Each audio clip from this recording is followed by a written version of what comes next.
এ যেন সত্যি সত্যি জনসমুদ্র। মিছিল আর স্লোগানে স্লোগানে মুখর সমাবেশ স্থল। উদ্দেশ্য বাংলাদেশ জামাত ইসলামীর নারী নেত্রীদের উপর বিএনপি কর্তৃক সন্ত্রাসী হামলার প্রতিবাদে নারী সমাবেশ। ঝিনাইদহে বাংলাদেশ জামাত ইসলামীর নারী নেত্রীদের উপর সন্ত্রাসী হামলার প্রতিবাদে মহেশপুরে নারী সমাবেশ অনুষ্ঠিত হয়েছে। মঙ্গলবার সকালে উপজেলার মহেশপুর সরকারি ডিগ্রি কলেজ মাঠে এ সমাবেশের আয়োজন করে বাংলাদেশ জামাত ইসলামীর মহেশপুর উপজেলা শাখা। সে সময় উপজেলা জামায়াতের আমির ফারুক আহমদের সভাপতিত্বে প্রধান অতিথির বক্তব্য রাখেন কেন্দ্রীয় নির্বাহী পরিষদ সদস্য ও অঞ্চল পরিচালক মোহাম্মদ মোবারক হোসেন। অচিরেই যাদের নামে মামলা করা হয়েছে সকলকে আইনের আওতায় আনা হোক এবং তাদেরকে গ্রেফতার করে দৃষ্টান্তমূলক শাস্তির ব্যবস্থা করা হোক। আমি আপনাদেরকে বলতে চাই, এরপরেও যদি সামনে এই ধরনের কোনো ঘটনা ঘটে তাহলে জামাত ইসলামের কর্মীরা বসে থাকবে না ইনশাআল্লাহ।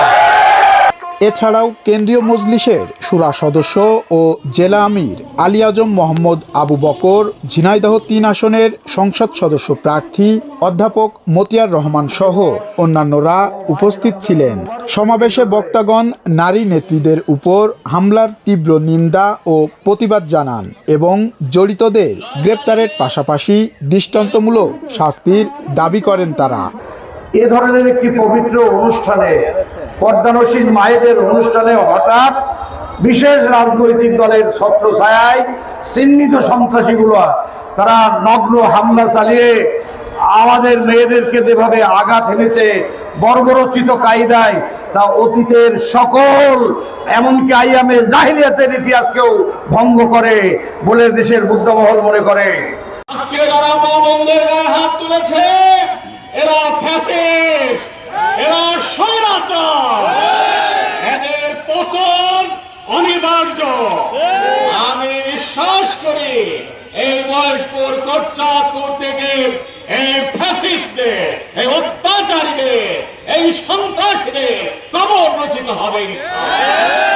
কিছু সন্ত্রাসী বিএনপি নেতৃত্ব অতর্কিত হামলা চালায়, লাঠি দিয়ে হাতুড়ি দিয়ে বেদমভাবে মা বোনদেরকে প্রহার করে। এছাড়াও কেউ যাতে আইন হাতে তুলে না নেয় এবং সন্ত্রাসীরা নিজেদের মধ্যে মারামারি করে জামাতের উপর যেন দায় চাপিয়ে না দিতে পারে সে ব্যাপারেও সতর্ক থাকার আহ্বান করেন। উল্লেখ্য, গত ৯ মার্চ কুল্লাপাড়া গ্রামে জামাতের কর্মী সভায় নারী নেত্রী সহ বেশ কয়েকজনের উপর হামলা করেন স্থানীয় বিএনপির নেতাকর্মীরা।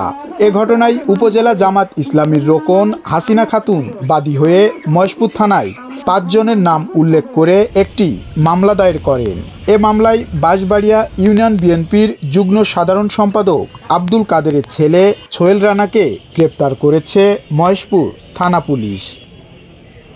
এম আর রাসেল, কাগজ টিভি, ঝিনাইদহ।